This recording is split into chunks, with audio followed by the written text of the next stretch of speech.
Como lo habíamos anunciado, está aquí en los estudios Gonzalo Sibila, es diputado electo por el Partido Socialista y va a ser uno de los diputados más jóvenes, además, en la próxima legislatura. ¿Qué tal, Gonzalo? Buenas tardes. Muy bien, mucho gusto. Me comentaba recién que vas a cumplir 30 años, con lo cual... Cumplo 30 el 6 de diciembre, o sea que vas a ingresar a la Cámara con 30. Con 30. Y vas a ser de los más jóvenes de la legislatura. Sí, seguramente. Creo que el segundo más joven. ¿Cómo han evaluado el resultado del domingo? Bueno, hemos evaluado en primer lugar que el resultado del Frente Amplio es un gran resultado, ¿no? Yo personalmente no tenía la expectativa de que pudiéramos obtener en la primera vuelta la mayoría parlamentaria, además con un porcentaje de votos como el que estamos viendo hoy, que es del entorno del 48%, o sea, prácticamente con la misma votación que en la elección anterior. Había algunas señales de que eso estaba difícil. Lo logramos y por otra parte logramos derrotar también la propuesta de la baja edad de imputabilidad, cosa que para nosotros era crucial, muy importante. Veíamos en el último tiempo que eso sí era posible, pero bueno, no hay que olvidarse que algunos meses atrás, incluso algunos dirigentes políticos decían, con esto no se puede, está instalado, se va a ganar, y bueno, creo que el pueblo uruguayo dio una señal muy fuerte, derrotando también ese plebiscito, más allá de la cantidad de votos, importante cantidad de votos que tuvo también de respaldo. Así que creo que el resultado es muy bueno, nos posiciona en un lugar de absolutos favoritos para la segunda vuelta y nos permite además con esa mayoría parlamentaria profundizar nuestro proyecto, obviamente exigiéndonos también más, ¿no? Si vamos a tener... Claro, es otra responsabilidad. Sí, es una gran responsabilidad. Ahora, me decía recién que no esperaba la mayoría parlamentaria, o por lo menos parecía difícil. Bueno, estábamos trabajando para eso, ¿no? El objetivo político era ese, nunca lo descartamos, nunca dijimos no se puede, pero se veía difícil, sobre todo los que estábamos trabajando en Montevideo, donde había más dificultades de movilización, pero las últimas semanas fueron semanas de un fuerte despliegue militante, muchos veníamos trabajando desde hacía bastante, y creo que bueno, un poco ese acto final tan grande también en Montevideo fue un indicador, una señal fuerte de que algunas cosas habían cambiado, ¿no? ¿El rol del presidente Mujica? El rol del presidente Mujica creo que fue determinante. Todos hicimos un gran aporte en esta campaña, pero creo que Pepe con sus intervenciones de los últimos días jugó un papel también muy importante para esclarecer al conjunto de la sociedad uruguaya sobre qué era lo que estaba en juego, más allá de lo estrictamente político partidario, ¿no? Así que esas apariciones finales en sí, creo que esas apariciones incidieron. Creo que el trabajo del MPP, de su sector político, fue un trabajo destacable, muy destacable en la campaña. Y hay otros compañeros que también hicieron un gran aporte, incluso construyendo espacios políticos que no existían dentro del Frente y que hoy tienen un caudal importante de votos, como pasa en el caso de Raúl, como pasa en el caso de Constanza, que son aportes también muy importantes para lograr esto que tenemos hoy. ¿Y la evaluación de la interna del Partido Socialista, cómo ya la han hecho sobre la votación del domingo? Ayer tuvimos una reunión de Comité Ejecutivo Nacional donde hicimos una primera evaluación formal por parte de la dirección de cuáles habían sido los resultados en función de las expectativas también que existían antes, y esa evaluación se va a continuar y se va a concluir una vez pasado el ciclo del balotaje, digamos, o sea, la evaluación completa se va a dar ahí. No hubo una evaluación más profunda, digamos, de los resultados del partido en el contexto de los resultados electorales del Frente. Sí, una gran alegría por lo que logramos el domingo y bueno, también un plan de trabajo de cara a lo que va a ser el balotaje de fines de noviembre. Claro. Fue una votación más magra de hace 5 años, la del Partido Socialista. Perdimos algunos votos. En realidad, en términos porcentuales, bajamos de 14% a 12% la interna del Frente, más o menos ese es el movimiento que hay. No es algo tan significativo. En el Senado mantenemos la misma representación, en diputados se pierde una banca en Montevideo que se había obtenido por restos en la elección anterior, y en el interior es un mapa un poco más complejo porque las bancas que obtenemos son producto de alianzas políticas con otros sectores y salvo dos de esas bancas, contando la de Canelones, que en principio parece que se obtiene, salvo esas dos, las otras son bancas o bien de algún aliado o bien compartidas, digamos, con legisladores de otros grupos políticos del Frente, pero en general la bancada va a mantener una dimensión parecida a la que tuvo en el año 2009. ¿Y por qué perdieron esos votos? ¿Cuál es la primera lectura? Y creo que hay una primera lectura que no es solo del Partido Socialista, sino de la gran mayoría de los sectores de la interna del Frente, de que el MPP logra consolidarse como una primera fuerza muy importante, además en todo el territorio nacional. Es impresionante realmente el resultado que consigue el MPP. Eso incide obviamente en el mapa general de todos los grupos políticos del Frente, y además la emergencia de dos sectores nuevos, ¿no? El espacio de Raúl y el espacio de Constanza, en una política que además cada vez parece más personalizada, más más ligada a grandes figuras que son un poco las que traccionan los votos. Eso es raro para la izquierda, es especialmente raro y difícil para los partidos históricos de la izquierda, que no tenemos esa visión de la construcción política. Si bien reflexionamos mucho sobre esto, sobre el papel de las personalidades, sobre el papel de los líderes, las estructuras y los partidos de ideas que tienen una construcción de tantos años, también a veces les cuesta un poco... Y han renegado mucho de eso históricamente, ¿no? Sí. Esos roles, digamos, el rol del caudillo en detrimento de las ideas. Sí, tal cual, tal cual. Así que bueno, eso es una cuestión para reflexionar también a futuro. El discernimiento político de la sociedad parece que se da de formas a veces distintas a las tradicionales o a las que capaz que nosotros esperaríamos como modo de discernimiento. Claro. Muchas veces lo que se produce es más una identificación con una persona o con un mensaje que un proceso de discernimiento político de otro tipo. Y bueno, eso es una cosa que hay que internalizar al análisis, que hay que discutir. Y creo que a partir de eso también vamos a poder aprender y mejorar nuestras prácticas políticas. ¿Es una dificultad eso para un partido como el Partido Socialista a futuro, digamos? Y en un punto nos interpela, ¿no? Nos interpela y bueno, uno en esto siempre hay como dos respuestas posibles. Una es decir, bueno, esto es así y no me gusta y voy a seguir haciendo las cosas como las hago hasta ahora porque así están bien. Y la otra es lisa y llanamente adaptarte. Y yo creo que no es ni una cosa ni la otra, digamos, que en todo caso hay que dimensionar las dos cosas, lo que la sociedad demanda y lo que exige una buena política, una política crítica, una política de izquierda, que sin duda necesita de liderazgos, pero también necesita de construcciones ideológicas e institucionales fuertes para poder sostenerse. Así que, en todo caso, será buscar el equilibrio para poder seguir trabajando. Y bueno, estamos muy contentos porque de cualquier manera hemos hecho un gran aporte también al triunfo del Frente en esta primera vuelta con la mayoría parlamentaria. O sea que no hay espacio para lamentarse por un resultado que además estaba más o menos dentro de lo que podíamos prever. Sí. Ahora, el Partido Socialista ya incursiona en algún cambio sutil en esta campaña, porque yo no recuerdo en elecciones anteriores, pero por ejemplo en este año se veían los carteles con la cara de Daniel Martínez. Y decía Daniel Martínez, senador. Sí, eso no se era ha hecho, tan tradicional. Se ha hecho en otras campañas. Sí. Gargano también fue en su momento una figura que un poco marcaba la campaña, y además Tabaré fue imagen de la 90 en su momento, claro, ¿no? Estaba dentro del partido. Sí, eso en campaña se ha hecho.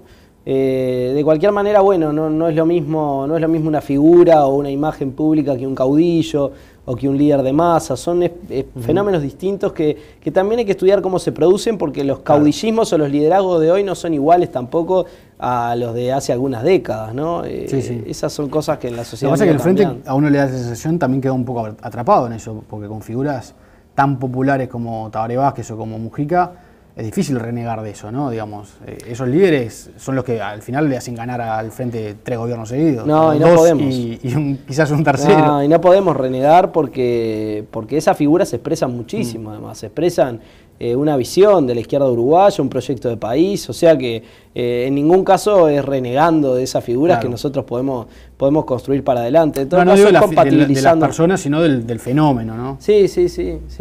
Pero bueno, aparecen otros también, aparecen otras figuras, otros fenómenos, y son cosas a estudiar y a analizar para, como digo, para potenciar el trabajo para adelante, para el futuro. ¿Y la interna del Partido Socialista cómo está? ¿Cómo quedó después de esta elección? Porque notoriamente hubo diferencias en el armado de las listas, se armó una lista del Senado con unas características, con un perfil, y una lista de diputados por Montevideo con otro. Sí, las listas el partido las dirime igual que la integración de sus direcciones políticas, en convenciones y en congresos, que son eventos donde participan todos los militantes y votan secreto y dicen qué lista quieren, en qué lugar quieren a cada uno. O sea, no hay en eso acuerdos de cúpula, no hay negociaciones de 5, no. Es una definición que creo que somos el único partido del Frente y el único partido del país que la realiza de esta manera. Digo del Frente porque en los otros partidos ni siquiera hay algo parecido. En el Frente hay algunos mecanismos parecidos, pero creo que el nuestro es seguramente el más abierto en términos de la participación del conjunto de los militantes en las decisiones. Una vez que eso se resuelve, uno podrá quedar más contento, menos contento, gustarle más o menos la integración, pero son las listas del partido, se milita por ellas, se trabaja por ellas y la interna, en relación a la integración de las listas, se acabó ahí.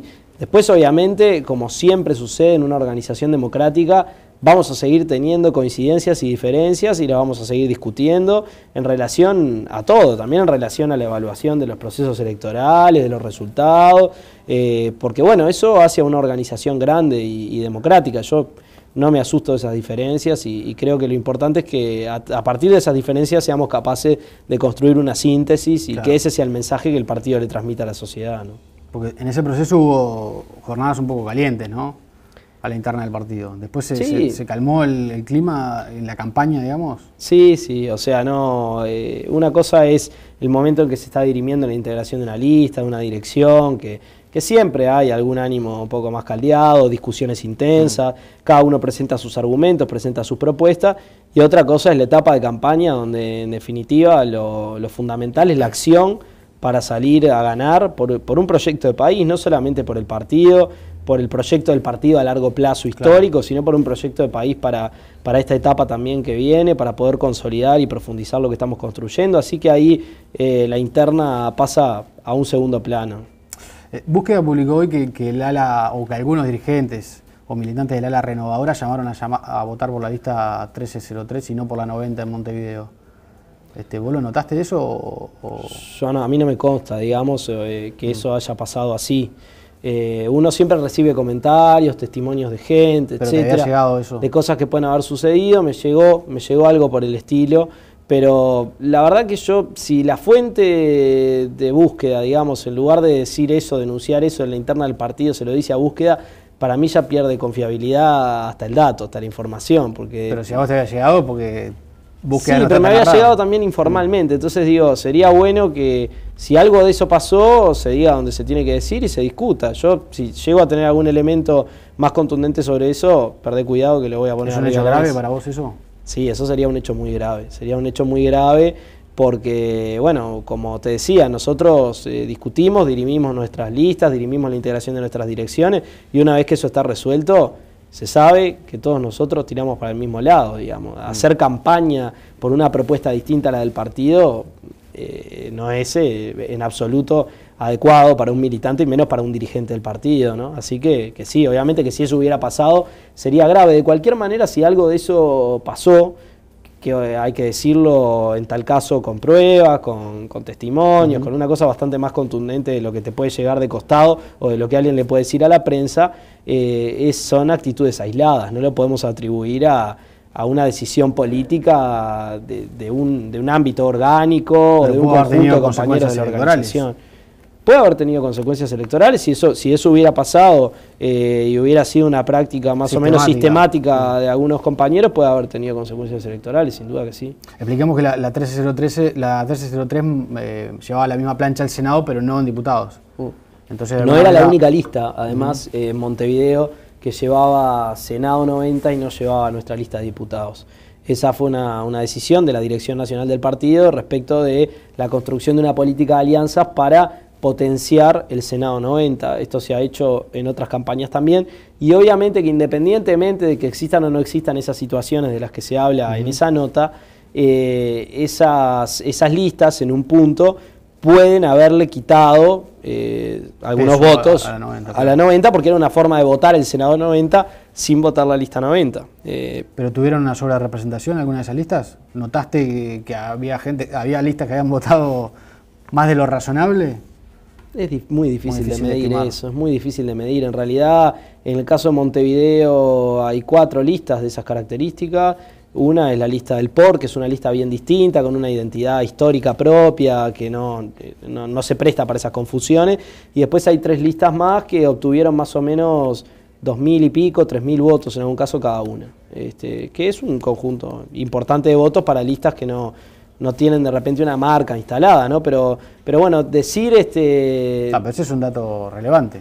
Es un dato relevante, sí, pero... sacaron 2.000-3.000 votos cada una y sí, sumados son 8.000 son más o menos 8.000 votos. Sí, es importante. Ahora, nadie puede decir, y yo no puedo decir, que esos votos, de no haber existido esas listas, hubieran ido íntegramente a la 90, porque esos son grupos políticos que tienen su estructura militante, sus referentes.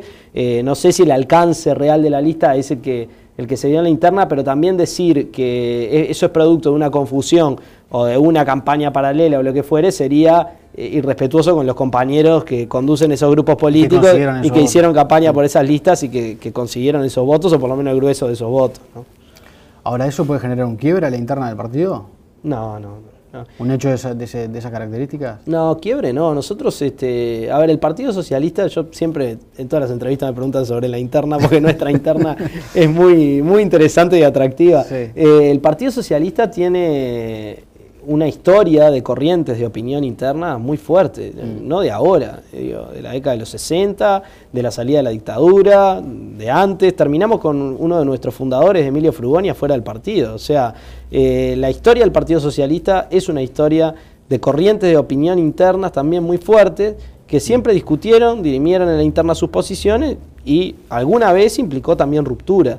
No es este el caso. O sea, no se está en una instancia de esa magnitud. No se está en una instancia de esa magnitud. Nosotros hemos aprendido a convivir con eso porque aparte nosotros somos apasionados de la democracia y de la libertad. No podemos salir a decirle a la sociedad que queremos una sociedad más democrática y más libre y en el partido, si hay diferencias, acallarlas y decir no, tenemos que pensar todo lo mismo, actuar monolíticamente, actuar verticalmente y que lo que dice uno que supuestamente está arriba lo tienen que acatar todos los demás. Eso no funciona en el Partido Socialista, no es nuestro modo de ser. Nosotros discutimos dentro de un marco general de principios, de valores, de ideas, y cuando tenemos diferencias o cuando alguien puede apartarse también de lo que es una práctica política correcta dentro de la organización, eso se discute, se salda, pero no hay ninguna perspectiva, yo no visualizo ninguna perspectiva de ruptura de nada. Eso es algo que se viene aventurando desde hace muchísimo tiempo y nunca pasó. Y bueno, tampoco, los que se interesan mucho por la interna tampoco entienden a veces cómo la terminamos resolviendo. Y bueno, la terminamos resolviendo. ¿Cuál es la agenda del Partido Socialista o tuya para la próxima legislatura? La agenda del Partido Socialista es una agenda de profundización de los cambios que se iniciaron. Es una agenda de avanzar en desmercantilización de bienes públicos, de servicios públicos. Nosotros queremos que la sociedad le gane espacio al mercado, necesitamos eso. Nuestro proyecto, nuestra visión del mundo pasa por ahí. El mercado toma decisiones sobre la vida de las personas y el mercado es poder concentrado en unos pocos. Nosotros, como creemos en la democracia, como creemos en la sociedad decidiendo, entendemos que tiene que haber un avance democrático también sobre la economía, también sobre las decisiones en un montón de esferas que a veces no están disponibles a la democracia política. Por ejemplo, entonces, ¿en qué cosas? En muchas cosas. Por ejemplo, hay una que es bien clara, que son los factores de poder económico, ¿no? Nosotros no estamos hablando de socializar los medios de producción, que es la idea madre del socialismo, pero estamos hablando sí de que ganen espacio los factores de economía social, por ejemplo, las cooperativas, la autogestión, los proyectos que implican asociación de los propios trabajadores, y que las decisiones empresariales que también se toman en una sociedad capitalista estén reguladas en el marco de una visión colectiva de hacia dónde tiene que ir la sociedad y de garantizar la vida de las personas, digamos, ¿no? La gran contradicción de las sociedades de mercado es que muchas veces los factores de mercado, los factores de poder económico, toman decisiones que tienen implicancias sobre la vida de la gente al punto tal de marginar a un montón de gente a la pobreza o de impedirle consumir lo básico para vivir. Sí. Nosotros eso no lo podemos permitir, eso en el Uruguay ha ido cambiando gracias al gobierno del Frente, pero y tiene que avanzar el consumo más. En los últimos años ha ido subiendo, no cambiando. Ha ido subiendo, sí. Ha ido aumentando. Sí, sí, y ha ido subiendo porque las grandes mayorías pueden consumir más de lo que consumían, porque tienen trabajo, porque tienen un mejor salario. Pero no hay una visión contradictoria ahí, porque el Frente Amplio posibilitó todo eso. ¿Cómo se le dice a la gente en realidad está mal que vayan al shopping y compren un plasma? Pero que no está mal que vayan al shopping a comprar un plasma. Lo que está mal es el consumo como modo de vida, el consumismo. Lo que está mal es pensar que uno va a ser más feliz y consume más. Ahora, está mal, digo, es un modo de vida o es un paradigma de vida que nosotros no compartimos y que queremos discutir también. Ahora, eso no se cambia diciéndole a la gente que no puede consumir. Yo quiero que los trabajadores uruguayos puedan, sí, consumir más porque tengan más posibilidades de vivir mejor, de tener unas mejores condiciones de vida, pero me gustaría también que todos nosotros, los ciudadanos uruguayos, no tengamos como ideal de vida el consumo desenfrenado, que pensemos que ser feliz... ¿Cómo se cambia eso? Porque ahí hay un cambio individual. Y esa es una batalla cultural muy fuerte, ¿no? Que eso es parte de nuestra agenda, el cambio cultural. El cambio cultural es convencernos de que las cosas son colectivas o no son. ¿Cómo se hace eso desde una ley, desde una iniciativa no se hace parlamentaria? No se hace. Creo que las iniciativas legislativas o las iniciativas de las políticas públicas del Poder Ejecutivo pueden incidir, pueden ayudar, pueden favorecer. Pero eso se hace dando una batalla todos los días de mensaje político, de pedagogía política, de discusión con la gente, de construcción de unos valores alternativos, de un sentido común alternativo. Y esa es una pelea que hay que darla abajo. Por eso es muy importante, sí, lo institucional. Es muy importante que tengamos compañeros en ámbitos parlamentarios, que tengamos el Poder Ejecutivo, que vamos a volver a ser gobierno para seguir mejorando las condiciones de vida de los uruguayos. Pero para cambiar esa cultura que en definitiva genera tantos males también, ¿no? Genera tanta violencia, genera tanta competencia. Para cambiar eso hay que trabajar mucho abajo, en las organizaciones sociales, en los barrios, con la gente, discutiendo, conversando, organizando a la sociedad, saliendo del espacio privado, del individualismo y metiéndonos a construir cosas colectivas, ¿no? Creo que a los jóvenes también, a los gurises, hay que entusiasmarlos con eso. Ahora la campaña No a la Baja fue un gran ejemplo en ese sentido, ¿no? ¿Hay un debe de eso en esos temas del Frente Amplio en estos 10 años de gobierno? Porque uno ve, a ver, el Frente Amplio en esta elección tenía el visto bueno de los mercados, ganó como resultó el resultado del domingo como surgió, y van 3 días seguidos que bajan la cotización del dólar baja, no pasó nada, nadie se extrañó, hay una tranquilidad notoria. Y cuando un partido político tiene chances serias de llegar al gobierno y plantea cambiar algunas cosas estructurales, generalmente los mercados reaccionan enseguida. Ese statu quo o esos pocos, como tú decías, que incentivan el consumo, enseguida reaccionan. Acá no reacciona nadie. Es decir, parece que hay una tranquilidad con la fórmula del gobierno del Frente Amplio garantizada. Sí, sucede que, a ver, nosotros vivimos en un país de escala pequeña, en un contexto y en un sistema que no vamos a cambiar nosotros por nuestra cuenta, digamos, y estamos gobernando, administrando también los factores de un sistema que no creamos nosotros, ¿no? Y lo estamos administrando y los estamos transformando también para bien de las mayorías, y eso genera un efecto positivo también sobre los mercados, porque cuando la gente puede consumir más, porque tiene más dinero para consumir, se mueve la producción, se genera más trabajo, pero también los empresarios obtienen mayores ganancias, esa es una rueda virtuosa, y eso funciona siempre que haya contextos de relativa bonanza económica, digamos, ¿no? Pero en Argentina y en Venezuela a los mercados no les gusta mucho el gobierno.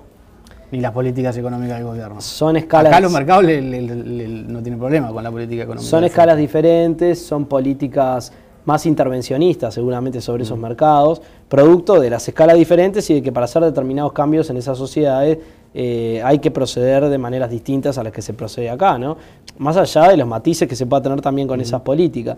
Ahora, lo cierto es que también en eso importan mucho los contextos. Una cosa es un contexto de bonanza económica, donde nuestra producción en el mundo vale mucho, donde podemos vender y exportar mucho, y otra cosa es un contexto más recesivo, más complejo económicamente, que no se puede descartar que pueda existir, porque ha existido en el pasado y puede existir en el futuro. Y ahí lo que es imprescindible es que haya gobiernos que velen por el interés de las mayorías, que no sacrifiquen la inclusión social, la integración social, el consumo de la gente, el consumo básico de la gente, para blindar las ganancias de unos poquitos.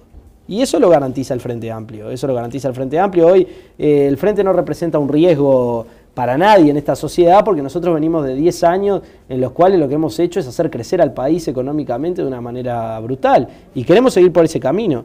También sabemos que nuestras decisiones van a ir siempre orientadas a defender el interés de las mayorías, de los trabajadores, de la gente en general y bueno, para eso vamos a trabajar. ¿Te preocupan algunas posturas de Tabaré Vázquez y de Sendik, como por ejemplo en torno al tema marihuana, que han dicho vamos a revisarlo y quizás no haya que venderla en las farmacias y parecería como que tiene una visión revisionista sobre lo que se ha avanzado en ese tema?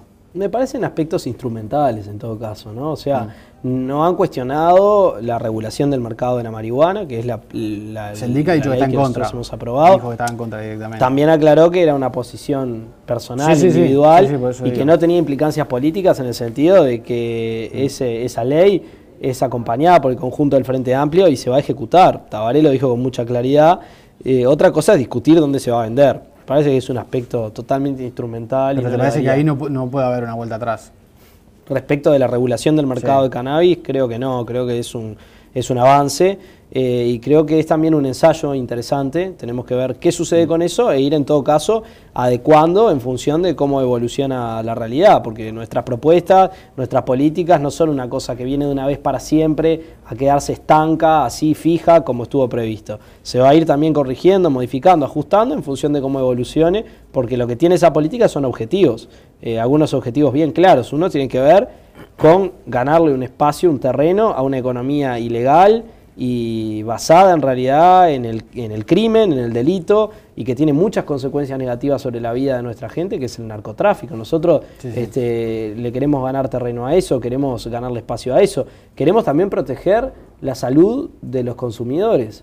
Los consumidores, hay distintos tipos de consumo de una sustancia, no necesariamente el consumo es problemático, es adictivo, pero hay personas que sufren perjuicios en su salud por un abuso del uso de determinadas sustancias y no hay tampoco posibilidad por parte de los efectores de salud de llegarle con políticas adecuadas si ni siquiera hay un mapa claro de cuántos son, de dónde están o de cuál es la situación de esas personas, ¿no? Entonces ese también es un objetivo de la política.